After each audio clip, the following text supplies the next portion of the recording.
सबसे पहले आप लोगों को प्रणाम।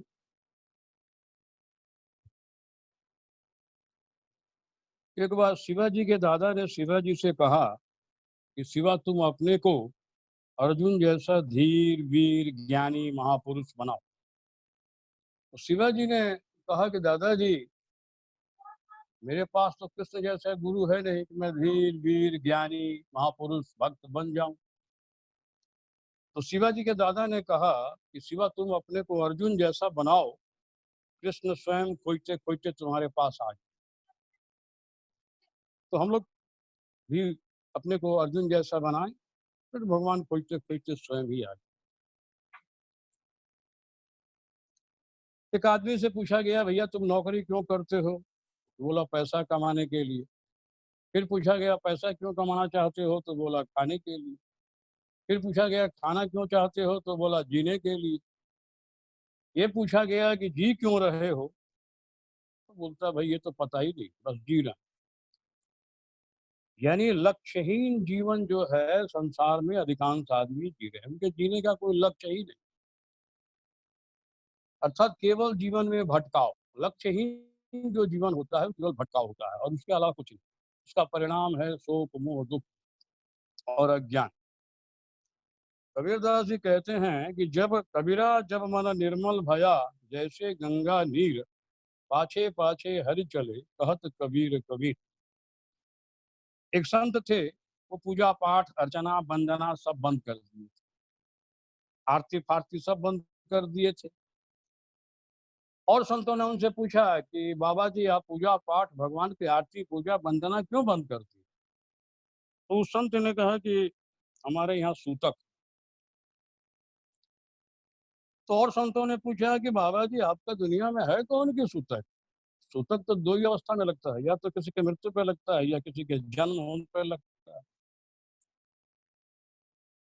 तो संत ने कहा कि मेरे घर में दोनों ही सूतक, एक की मृत्यु भी हुई है और एक की जन्म भी हुआ। तो संतों ने पूछा कि बाबा ये बताइए कि जन्म किसका हुआ है और मृत्यु किसकी? तो संत ने कहा कि मोह रूपी माता जी मर गई हैं और भक्ति रूपी पुत्री का जन्म हुआ। तो मेरे घर में दोनों सूतक है, इसलिए हमने सब छोड़ दिया। अब हमें कुछ करने की आवश्यकता है। भागवत में भगवान बताए हैं कि मेरी दो शक्तियां हैं, एक विद्या माया है, एक अविद्या माया। एक को आत्म विद्या कहते हैं, एक को अनात्म विद्या। विद्या माया जो है वो ज्ञान की तरफ ले जाती है और ज्ञान का परिणाम है सुख शांति आनंद। और अविद्या माया का जो परिणाम है वो है शोक मोह और दुख। ये दोनों विद्याओं का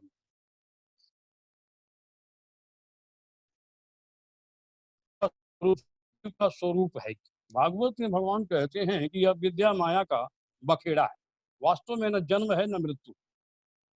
भगवान बहुत सुंदर ढंग से समझाए हैं उद्धव जी को कि उद्धव, जीव का स्वरूप है ही नहीं। जैसे मिट्टी से घड़ा बना है, तो घड़ा बनने के बाद भी वो मिट्टी ही है, सत्य मिट्टी है, घड़ा असत्य। घड़ा जब नहीं रहेगा तो मिट्टी रहेगी। इसका मतलब ये हुआ है कि पहले भी मिट्टी, बाद में भी मिट्टी, बीच में जो घड़ा बना है वो भी मिट्टी ही है। वो एक आकार जो है वो सत्य है, वो सत्य के रूप में हमें दिखाई पड़े।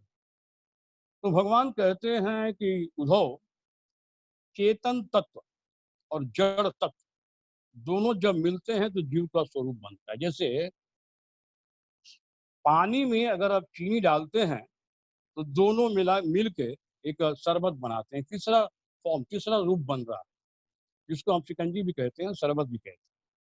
यदि किसी मेथड से चीनी को पानी को यदि हम अलग कर दें तो शरबत का स्वरूप समाप्त हो जाएगा, क्योंकि यही दोनों मिलकर शरबत बनाए थे। चीनी पानी को जैसे ही हम अलग करेंगे, जो शरबत का स्वरूप है वो समाप्त हो जाता है, क्योंकि स्वरूप था ही नहीं। तो ये दोनों मिले थे से तीसरा स्वरूप बनाते। उसी प्रकार से जो जड़ तत्व है, ये पंचभूत जो है, क्षिति जल पावक गगन समीर, आप जानती हैं। ये पंच तत्व यानी प्रकृति तत्व भी कहिए, जड़ तत्व कहिए, माया तत्व कहिए, जो भी कहिए, ये माया तत्व से हमारे शरीर का निर्माण होता है। और शरीर के निर्माण होने के बाद 4, 6, 5 महीने के बाद इसमें चेतन तत्व प्रवेश कर, तब यह शरीर कर्म करने के लायक बनता है, अर्थात शरीर कर्म करता है। इसका मतलब ये हुआ कि जड़ तत्व यानी प्रकृति तत्व और चेतन तत्व जब दोनों मिले हैं, तो उसी शरबत की तरह एक तीसरा स्वरूप बना। जीव का अपना कोई स्वरूप है ही नहीं। उसी को हम लोग जन्म कहते हैं। भगवान कहते हैं कि उसी को जन्म कहा जाता है। और वही दोनों तत्व जब फिर अलग हो जाते हैं, जैसे जड़ तत्व को चेतन तत्व जब छोड़ देता है, तो फिर जीव का स्वरूप समाप्त हो जाता है। उसी को हम लोग मृत्यु कहते हैं। भगवान कहते हैं कि ये है ही नहीं, यह विद्या माया का बखेड़ा है। अविद्या के कारण, अज्ञान के कारण ये प्रतीत हो रहा है। वास्तव में जीव का स्वरूप है ही नहीं। दोनों मिलते हैं तो जीव का निर्माण होता है, दोनों फिर अलग हो जाते हैं तो जीव का स्वरूप समाप्त हो जाता है। कहने का मतलब क्या है? कहने का मतलब है कि सारी समस्याओं का जड़ जो है अज्ञान है, और अज्ञान ही हमारे दुख का कारण है। संसार भी असत्य है, लेकिन हमारे चित्त में सत्य बनकर बैठा हुआ है, इसलिए उसको सत्य मानकर, जैसे फ़िल्म का जो प्रोजेक्टर होता है, जब पर्दे पर वो प्रोजेक्शन फेंकता है, तो उस पर्दे के में जो सब कुछ दिखाई पड़ता है, हम उसी को सत्य मान लिए और उसी के पीछे भाग रहे हैं। हमें भागना चाहिए प्रोजेक्टर की तरफ, ईश्वर की तरफ हम प्रोजेक्टर हैं। ये माया जो है पर्दा है, और ये संसार जो है उसी माया रूपी पर्दे पर दृश्यमान हो रहा है। सब कुछ उस माया रूपी पर्दे पे चल रहा है। अब माया के बारे में थोड़ी बात कर लें। माया जड़ तत्व है। माया जड़ तत्व चेतन तत्व पे भारी कैसे है? माया के कारण ही तो हम लोग दुख पा रहे हैं ना। इसका कारण क्या है? उसका कारण केवल एक है कि जड़ तत्व यानी माया। एक बात और समझ लीजिए कि जो कुछ भी संसार में दिखाई पड़ रहा है, सब के सब माया। संसार में दिखने वाली वस्तु माया, वो असत्य है, क्योंकि उसमें परिणाम होता है। जिस वस्तु में परिणाम हो, वो माया है, वो कभी सत्य हो ही नहीं सकती है। माया जो है भासमान सत्ता है, दिखाई पड़ रही है नहीं। ईश्वर विद्यमान सत्ता है, ईश्वर हैं मगर दिखाई नहीं पड़ रहा। जैसे मान लीजिए कि वस्त्र बना है, कपड़ा बना है, तो कपड़ा के प्रत्येक भाग में सूता ही है। लेकिन जब कपड़ा आकार ले लिया है, वस्त्र बन गया है, तो वो सूता छिप गया, सूता दिखाई नहीं दे रहा। सूता के अलावा कपड़े में कुछ भी नहीं। उसी तरह से इस संसार के प्रत्येक कण कण में केवल भगवान ही है। क्योंकि माया, ये संसार बन गया है, इसलिए भगवान अपने आप को छिपा लिए, ये छिपे हुए। तो भगवान विद्यमान सत्ता है, दिखाई नहीं पड़ रहा है। माया जो है भासमान सत्ता है, ये दिखाई पड़ रही है, वास्तव में ये है। जैसे स्वप्न हम लोग देखते हैं, तो स्वप्न आत्मा में प्रकट होता है। स्वप्न जो है भासमान सत्ता है नहीं, वो दिखाई पड़ता है। आत्मा जो है विद्यमान सत्ता है मगर वो दिखाई नहीं पड़ता। तो ये सारा जगत का प्रपंच जो है वह ज्ञान होते ही समाप्त हो जाता है। जब तक ज्ञान नहीं है तभी तक, जैसे फ़िल्म के पर्दे पर हम हीरो को मरते देखते हैं, या किसी विलेन का प्रहार देखते हैं, तो लोगों के आँख में आँसू आने लगते हैं। तो वास्तव में वो तो एक्टिंग ही है। तो इस माया रूपी पर्दे पर जो कुछ भी हो रहा है वो सब के सब मिथ्या है, लेकिन चूँकि माया का भ्रम हमारे चित्त में सत्य बनकर प्रतिष्ठित हो गई है, इसलिए वो सत्य प्रतीत हो रहे हैं। तो जैसे-जैसे हमारा ज्ञान, आध्यात्मिक ज्ञान बढ़ेगा, वैसे-वैसे ये संसार का जो प्रपंच है वो धीरे-धीरे, धीरे-धीरे समाप्त हो जाता है। इसमें शास्त्र सबसे ज़्यादा सहयोगी हैं। शास्त्र और उसके बाद सद्गुरु के जो वचन हैं और ईश्वर की जो वाणी। तो ख़ैर हमें ज्ञान कम भी हो तो चलेगा, हमें आनंद से मतलब है। हमें वो आनंद चाहिए जिसे पाकर हम हमेशा के लिए आनंदित हो जाएँ। यानी हमारा आनंद का कोई कारण, संसारी मनुष्य का क्या होता है कि उसके आनंद का, सुख का कारण होता है। किसी मनुष्य के आनंद का कारण है मकान अच्छा, किसी के कारण है आनंद का दुकान, किसी के आनंद का कारण फैक्ट्री है। यानी संसारी मनुष्य के, हर मनुष्य के आनंद का, सुख का कोई ना कोई कारण होता है। तो जिसका सुख का कारण हो, वो ज़्यादा दिन सुखी नहीं रह सकते, क्योंकि कारण समाप्त होने के बाद वो आदमी फिर दुखी हो जाए। जिसका सुख अकारण हो, यानी अपने ऊपर हो या परमात्मा पर हो, तो किसी भी काल में दुखी नहीं हो सकता है। इसको आपको जानना। तो हम उसी आनंद के चक्कर में पड़े, और वो आनंद केवल और केवल भक्ति से मिलेगा, भगवत प्राप्ति से मिलेगा, क्योंकि भगवान का एक नाम आनंद ही है। उसी आनंद को हम दिन रात संसार में खोज रहे हैं। कल यही चर्चा हुई थी कि विश्व का प्रत्येक प्राणी, सबकी अकल अलग-अलग है, सबकी शकल अलग-अलग है, सबका भोजन अलग-अलग है, कोई मोटा है, कोई पतला है, इस सबका पहनावा अलग-अलग है। इवन 2 आदमी का अंगूठे का निशान भी नहीं मिलता, लेकिन एक जगह कॉमन, वो कॉमन क्या है? समता एक जगह है कि आनंद सब कुछ है। संसार के जितने भी जीव हैं, वो चाहे वो कह ही नहीं सकता है कि मुझे आनंद चाहिए, मैं आनंद के बिना रह सकता हूँ, असंभव हो रहा ही नहीं। तो ये आनंद मिलेगा केवल और केवल भगवान के पास है। ये माया निर्मित भी होगी भगवान के पास। अच्छा, एक बात और छूट गया, क्लियर कर दूं। ये माया जड़ वस्तु, हम चेतन है। हमारे में ईश्वर में बहुत समानता है, जैसे ईश्वर भी चेतन है, हम भी चेतन है। हमारे और ईश्वर का संबंध ये भी है कि हृदय में जीवात्मा और परमात्मा दोनों बैठे हुए हैं, दोनों पड़ोसी हैं। पड़ोसी भी हैं, चेतन भी हैं, और कुछ मात्रा में जैसे जीव के पास अल्प ज्ञान है, ईश्वर के पास सर्व ज्ञान है, कुछ थोड़ा बहुत ज्ञानी भी जीव है। लेकिन इस जीव के ऊपर ये माया तत्व हावी कैसे हो? बड़े आश्चर्य की बात है। माया तत्व का, जड़ तत्व का मतलब होता है कि जिसके अंदर किसी तरह का मूवमेंट न हो। जैसे पत्थर है, कुर्सी है, टेबल है, चेयर है, ये जड़ पदार्थ। ये जड़ पदार्थ मनुष्य के ऊपर, चेतन तत्व के ऊपर हावी कैसे हो गया? हम अल्प ज्ञानी हो सकते हैं, ईश्वर सर्वज्ञानी हैं। हम ईश्वर सर्वशक्तिमान हैं, हम अल्प शक्तिमान हैं। अ, यानी हमारे में और ईश्वर में बहुत मिलता-जुलता, कुछ मिलता-जुलता है। हाँ, वो हमसे अधिक हैं, वो बात अलग है। ईश्वर की अंडर में हम रहें, ये तो समझ में आता है। लेकिन माया तत्व के अंडर में हम रह रहे हैं, हमारे समझ में नहीं आता। उसका कारण ये है कि जड़ तत्व यानी माया भगवान की शक्ति पाकर भगवान के बराबर बलवान हो। गीता में भगवान ने कहा भी है ना, 7वें अध्याय के 14वां श्लोक में आप देखिएगा, उसमें भगवान ने कहा है कि देवी हे सा गुणमयी मम माया दुरत्या मामेव ये प्रपद्यन्ते माया मेताम तरन्ति। भगवान कहते हैं कि अर्जुन, ये त्रिगुणमयी जो माया है ना, मम माया, मेरी माया बड़ी दुस्तर है, इतनी बलवान है कि इसको संसार के बड़े बड़े बलवान भी पार नहीं पा सकते। इसको वही पार पा सकता है जो मेरी शरण में आ जाए।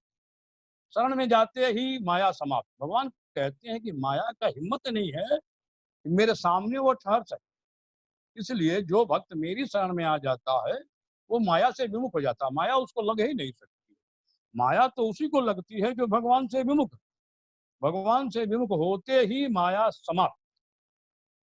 अब ये समझ लीजिए कि माया, जैसे मान लीजिए कि एक लठिया है, 2 फुट 3 फुट की लठिया है, और एक छोटा बच्चा, साल 2 साल का बच्चा जो है, उस लठिया से यदि हम लोगों को मारे, तो हम लोग हँसेंगे।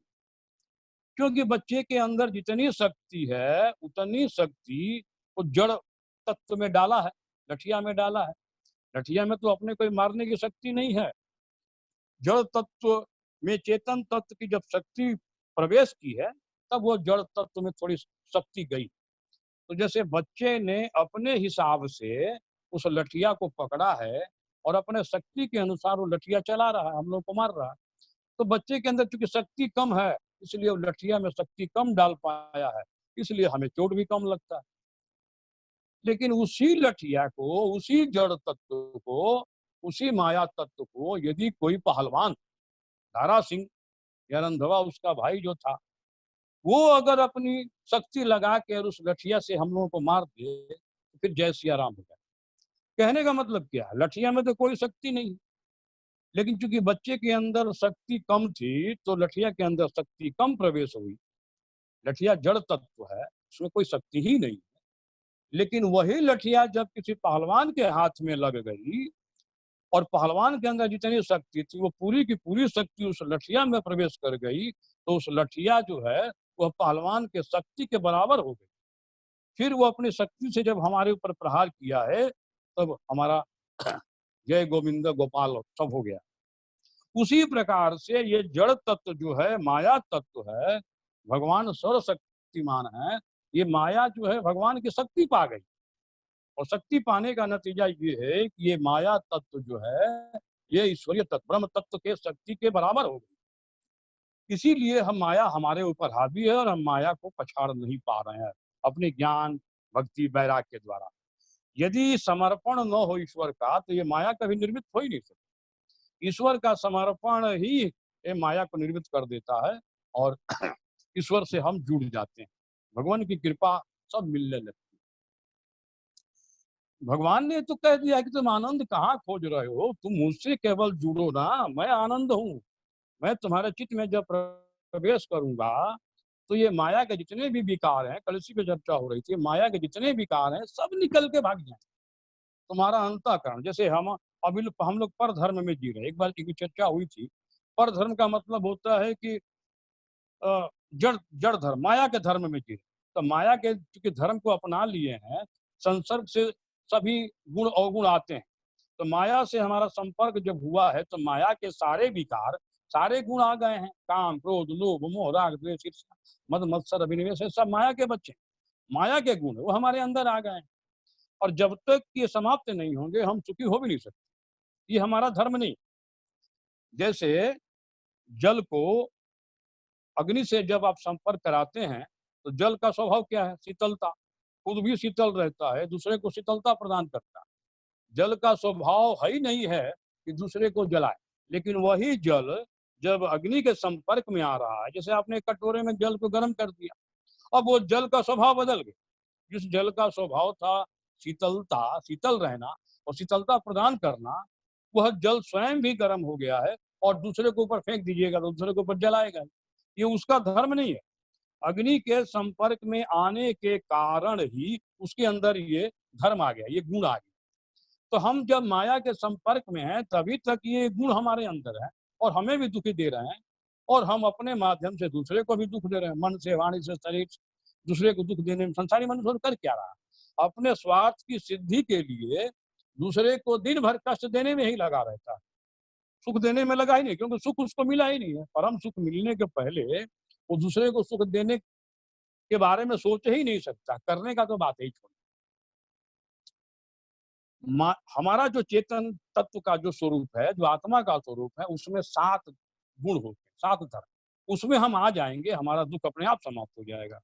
तो आत्मा का जो धर्म है, आत्मा का जो गुण है, वो पहला है ज्ञान, दूसरा है प्योरिटी, शुद्धता। आत्मा में कोई मिलावट नहीं, कोई मिक्सचर नहीं, माया में मिक्सचर। तो ज्ञान, दूसरा है शुद्धता, तीसरा है प्रेम, चौथा है करुणा, पांचवा है शांति, छठवां है सुख या आनंद, सातवां है पावर, शक्ति। यानी गीता में भी इस बात को समझाए हैं भगवान की जड़ वस्तु से ज्यादा शक्ति हमारे शरीर में होती है, शरीर से ज्यादा शक्ति इंद्रियों में होती है, इंद्रियों से ज्यादा शक्ति मन में होती है और मन से ज्यादा शक्ति हमारी आत्मा में होती है। अब चूंकि आत्मा की शक्ति को हम लोगों ने दबा रखा है, क्योंकि ये इंद्रिय, मन, बुद्धि जो है, इनका अपना कोई अस्तित्व नहीं है। ये चेतन तत्व के कारण, आत्मा के कारण ही ये अस्तित्व में आए हैं और अस्तित्व में आने के बाद ये आत्मा के ऊपर को आच्छादित कर दिया, आत्मा को ही दबा दी, यानी आत्मा को ये शक्तिहीन कर दी। तो हमारे इस भक्ति से क्या होता है कि हम आत्म बल में आते हैं। हमारे जो आत्मा का बल है उस आत्म बल में आते हैं और वही बल सबसे बड़ा बल है। वह इंद्रिय, मन, बुद्धि सबको मार के एकदम भगा देता है हमारे शरीर से। तो ये केवल और केवल भक्ति से होता है। भगवान ने भागवत में स्पष्ट कहा है कि जिसने अपने को मुझे समर्पित कर दिया है, भगवान कहते हैं कि मृत्यु यदा त्यक्त समस्त कर्मा निवेदितात्मा वित्कृतो में तदा मृत्युम प्रतिपद्यमानो मयात्म भूवाय च कल्पते। भगवान कहते हैं कि जब कोई समस्त कर्मों का परित्याग करके मुझे जब समर्पण कर देता, आत्मसमर्पण कर देता है, उसी क्षण वो मेरा विशेष माननीय हो जाता है। भगवान कहते हैं कि उसको जीवत्व से छुड़ाकर मैं अमृत मोक्ष प्रदान कर देता हूँ और मुझसे मिलकर वह मेरा स्वरूप ही हो जाता है। प्रहलाद जी ने भी कहा है कि मनुष्य में और भगवान में केवल कामना जो है वो खाई पैदा कर, दीवार पैदा कर। प्रहलाद जी ने कहा है कि प्रभु आप कह रहे हैं कुछ वर मांगो, तो ये कामना बहुत सी चीजों को नष्ट कर देती है और कामना का त्याग करते ही मनुष्य स्वयं उसी क्षण एट वंस ब्रह्म स्वरूप ही हो जाता है। अर्थात हमारे में भगवान में केवल एक चीज का अंतर है, भगवान के पास कामना नहीं है, हम लोग दुनिया भर का कामना लेके बैठे। यही हमें भगवान से अलग कर रहा है। तो भगवान ने तो यहाँ तक कह दिया है कि न पारमेष्टयम न महेंद्रधेश्यम न सार्वभौमम न रसादपत्यम न योग सिद्धिर पुनर्भवम व मय्यार्पित में छद्मद विनान्यात्। भगवान कहते हैं कि जो मुझे छोड़कर न तो ब्रह्मा का पद चाहता है, न इंद्र का पद चाहता है, न संसार का सम्राट होना चाहता है, न रसातल का स्वामी होना चाहता है, बड़ी से बड़ी योग सिद्धियों की भी जो इच्छा नहीं रखता, तो कहते हैं उद्धव, भगवान का ये उद्घोष है, भगवान का ये डंका बजा रहे हैं। क्या बजा रहे हैं? मयि अर्पित मना सब निरपेक्ष सर्वथा मयात्मना सुखम यत् कुतस्यात् विषयात्मना। भगवान कहते हैं कि जो भक्त अपना मन मुझे समर्पित कर दिया है उद्धव, उसकी आत्मा में मैं प्रकट हो जाता हूँ, स्फुरित हो जाता हूँ। और मेरे प्रकट होने के बाद वो भक्त जिस आनंद में रहता है, इस आनंद का अनुभव करता है, विषयी लोलुप प्राणी यानी भौतिक पदार्थों के पीछे भागने वाला प्राणी उस आनंद का अनुभव कर ही नहीं सकता। दूसरा भगवान कहते हैं अकिंचन सिय दांत सिय शांत सिय समचेत मया संतुष्ट मन सर्वाह सुख मया दिश। भगवान कहते हैं कि मेरा भक्त सबसे पहले जो मेरी शरण में आता है वो अकिंचन हो जाता है, बेपरवाह हो जाता है, दांत से संग्रह परिग्रह से दूर हो जाता है, परम शांत हो जाता है, समदर्शी हो जाता है, निर्वैरी हो जाता है, और केवल मेरा संग पाकर ही वो सदा संतुष्ट रहता है। तो भगवान कहते हैं कि ऐसा भक्त जहां भी जाए उसके लिए आसमान का एक एक कोना आनंद से भरा होता है। अर्थात उसको आनंद नहीं खोजना है, उसको आनंद खोजते खोजते उसके पास पहुंच जाता है। भगवान का ये उद्घोष है। भगवान यही कह रहे हैं कि तुम अंतर्मुखी हो, हम लोग बहिर्मुखता में। भागवत में भगवान ने कहा है कि जो संसार की संसार से निर्मित करा के मुझे प्राप्त करा दे वही सच्चा सुमार्ग है।